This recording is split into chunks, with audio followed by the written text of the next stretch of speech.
All right, so looks like I'm live again. This time I'm going to be talking specifically about the pine pollen powder that is available on HyperionHerbs.com, and I'm going to be answering the most common questions that I have been getting about it, which is, what is it? What are the benefits? What about people that have pollen allergies? What is the dosage? Who's it for? Who should take it? Who should not take it? And then also some combinations or things you could mix it with. So basically, pine pollen powder is literally the powder of the pollen that's been harvested from the pollen tree, which, depending on where you live in the world, I'm sure you've seen it at the right time of year where it really just blossoms out and everything's covered in this yellow powder. So basically what they do is harvest that, and then it goes through a process to basically crack the cell wall so that it's more available to the body. And then basically that's pretty much it. It's not extracted, it's not concentrated, it's just a straight up powder. So it still retains a lot of its nutritive and kind of food value, because in many places in the world it is actually used as kind of a food and as a flour type substitute, which sounds kind of delicious and probably pretty potent as well. So what are the benefits and why would someone take it? Well, kind of two main areas as far as I can see it. And the first one being the most unique and kind of the most famous, which is its concentration of phytoandrogens. Now, phytoestrogens are really quite common and really pretty easy to get your hands on, especially when we start getting into xenoestrogens and these other types of estrogenic compounds that can influence us from the environment. But something from a plant that has androgens naturally is a bit more rare and a bit more uncommon. So in essence, pine pollen has, as far as I can tell, the richest concentration of phytoandrogens of really any plant going, in a way that's actually pretty available and pretty easy to use. So that's kind of its biggest claim to fame. So the benefits of androgens, let's say for men, in a very simple, quick way, is athletic enhancement, recovery from training and things of that nature, plus also all of these sexual benefits or things of that nature. And then a whole host of anti-aging or youthening proponents. And primarily this is why people would take pine pollen and what makes it so kind of interesting and unique in terms of herbs and plants.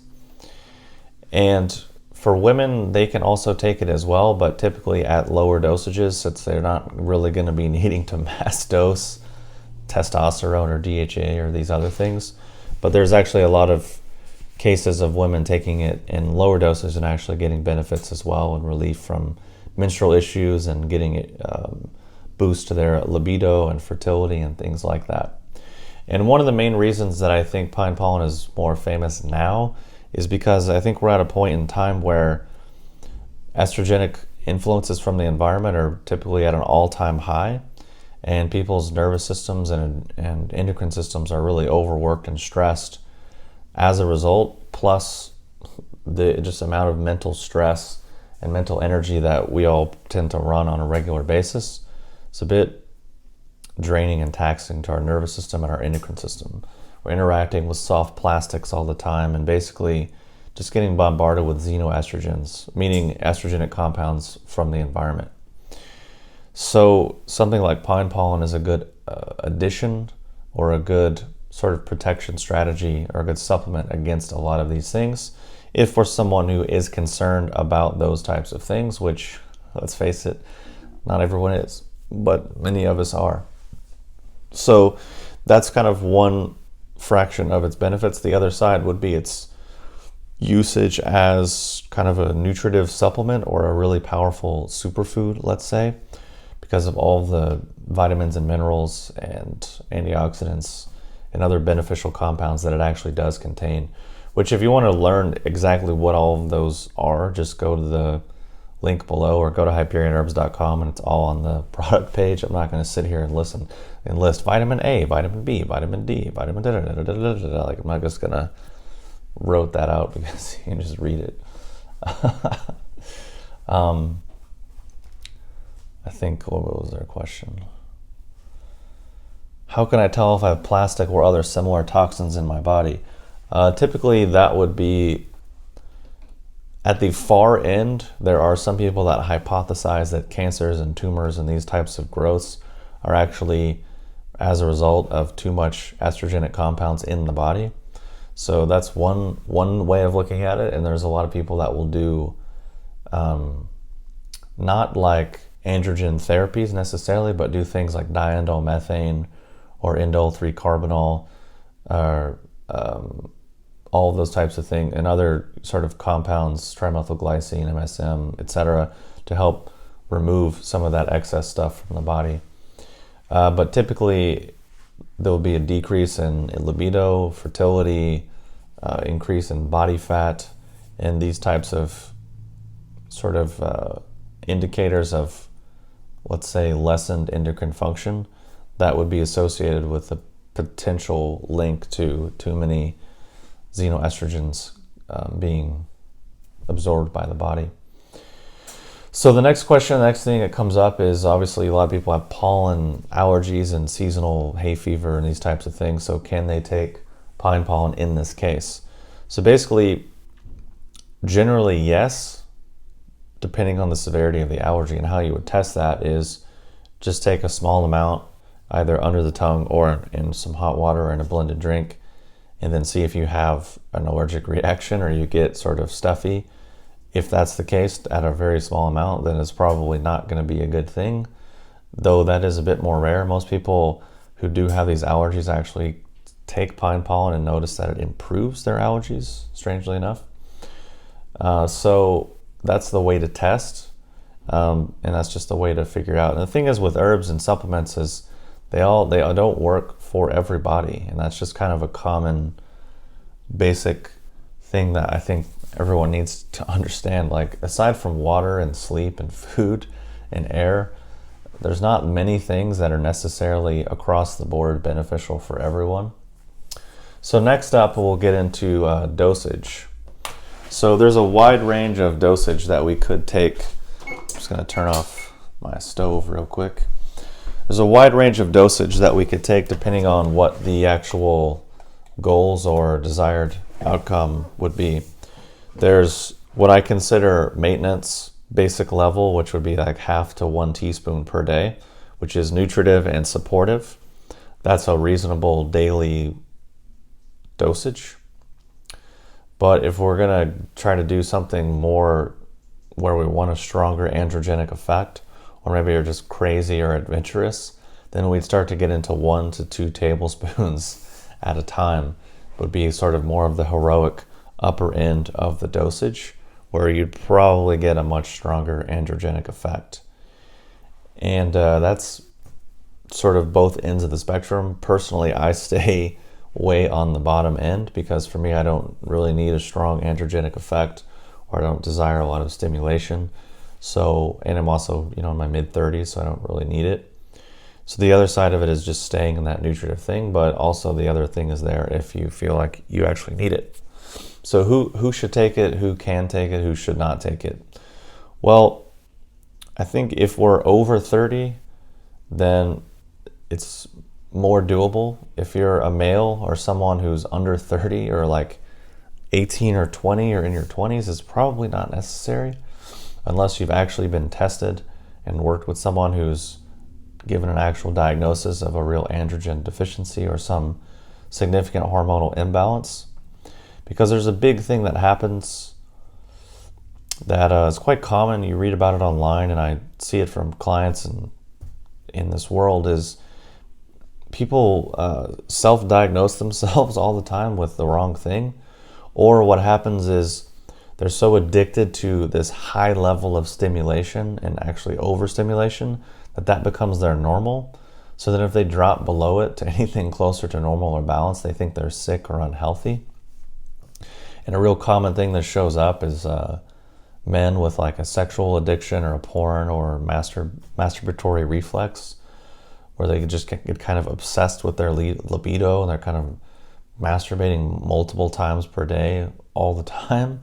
And that's just very excessive and not healthy and not really a good way to live, let's say.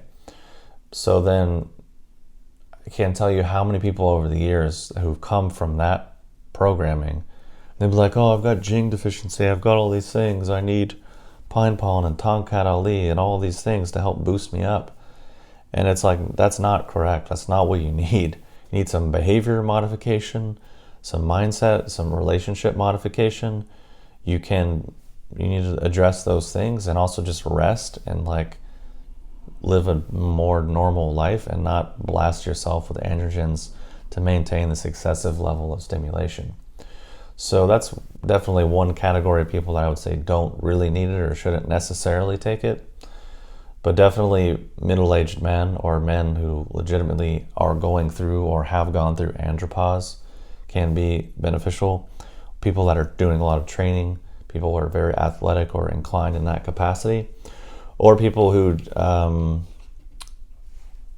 maybe want just more of a supportive, natural type boost, then they would just stay more on the low end of the dosage that I had described. So I think that's covering most of the basis of who should take it and really who should not take it. And honestly, the situation that I was describing of people being really addicted to overstimulation is part of the reason why I stayed away from the product for so many years and why I've never sold it, is because sometimes you're just adding fuel to the fire. But then at the same time, I kept getting so many questions and requests for it from people who actually needed it, middle-aged men or people who had gone through legitimate health conditions that really needed this type of support, or people on the other end that were already pretty healthy and just wanted a slight natural supplement and some nutritive support. Then that made a lot more sense. So then started doing research and experimenting for myself and taking, half to 1 teaspoon dosage range and noticing it would be just nice and supportive and nutritive without necessarily being overheating or overstimulating.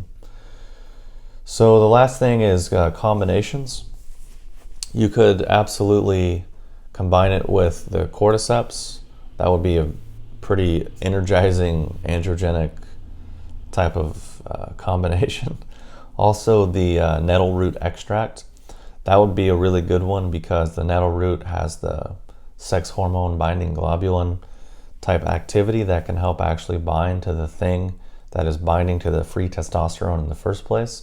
So it kind of makes sense if on one end you're ingesting things that contain androgens, then on the other end you're supporting your body's ability to actually make use of the testosterone, plus a whole host of other hormonal effects, let's say, working with other aspects of our endocrine system. So I would, in my mind, those two would be some of the top combinations if we're someone who is male, who is looking for support in terms of androgens or athletic or sexual enhancement. So that's pretty much all I wanted to cover and go over through pine pollen, the benefits, allergies, dosages, who should take it, who shouldn't take it, and various combinations. There's another question. How can you tell on your own if you need more of an androgenic boost? I guess how you can tell is there's certain aspects of age, certain aspects of sexual ability, capacity, drive, libido, certain aspects of your athletic performance, your enhancement, your ability to recover, your ability to have lean muscle, your ability to, you'll start putting on excess body fat, energy levels, sleep. These types of things would be indicators, let's say. So, but that's in a very general sense because obviously I don't know you or your situation or specifically what you're asking about in terms of your context of that you're speaking from. So just in general things, those are certain things to look at. And there's also the side of it where the powder is also very nutritive. And if you're taking the lower dosages, then you're not going to be getting a lot of androgens because it is going through your GI system, but you're just going to be getting a little bit, which I think is beneficial and useful because just in my opinion, we're all constantly touching plastic. I mean, anytime we're in our car or holding the steering wheel, it's got all manner of chemicals and basically petroleum byproducts that are just off-gassing. So we're just hot-boxing it, like especially in the summer right now. I get in the car, it's like 90 degrees in there, so all the leather, all the coatings, and all of the chemicals that are baked in there are just hot-boxing in the car. I'm breathing it in. I'm taking my porous skin and I'm holding the steering wheel, which over time you notice the steering wheel when you first get it is like new and shiny. Then over time it gets less shiny and then it starts to wear off. Well, it's like, where did that go? Well, it went in your body. And it's like you're touching these soft plastics, plastic bags everywhere and all these things. So it's a whole spectrum, a whole genre of concern that you could spend a lot of time getting into. I have in the past, back in the day when I was really into diindol methane and trimethylglycine and pine pollen and many other things, and it had a pretty significant effect on my endocrine system when I was deeply into it. But I don't really have that mindset anymore. I just try to do small, simple things to be supportive, and I don't really get lost in details or spend hours and hours a day listening to the dangers of this or the dangers of that. Just like, well, let me live my life in a way that makes sense, and then hopefully that will take care of as much as I reasonably can, because some things we can control, some things we can't. And it's one thing that I notice a lot in the health world. People can become very hypochondriac, very prone to anxiety, and actually make themselves sicker because they're constantly just reading about and researching and getting pummeled with fear and pummeled with like the next thing that's going to kill them and take away all their freedom and hurt them, and all these toxins and all these, it can just get very overwhelming at a certain point. So for me, I just made a decision in my life to focus on different things and not spend so many years of my life going down the rabbit hole of all of that fear and anxiety and propaganda, because it's ultimately oftentimes what it is. Because many of the famous people in that type of world, they'll say things, they make these big claims, they create all this hype about things that are going to happen, but then those things generally never happen. So it's also kind of the same thing is true with the conspiracy world, where I would like to see a historical analysis of all the things that, let's say, a person from that genre said was going to happen, and then did they happen? I would say 99.9% of the time they never did. So at a certain point, my mind goes, okay, well, that whole thing is not really that credible or worth my time or energy.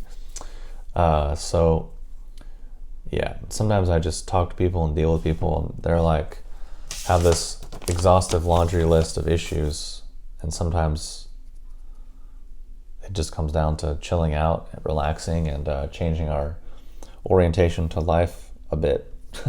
But anyways, that's not really the point of the video, and this is venturing way off into conjecture and tangential, non-relevant information. Are you planning another Q&A? I'll do probably one maybe this week or sometime. I've honestly just been really deep in training and other things lately where I just don't feel like being on the computer or being on the iPad or talking particularly that much. So that's typically why I've been a little bit less active. But I'll also, I have a lot of videos queued up or lined up that I need to film, and I'll be locking them out. But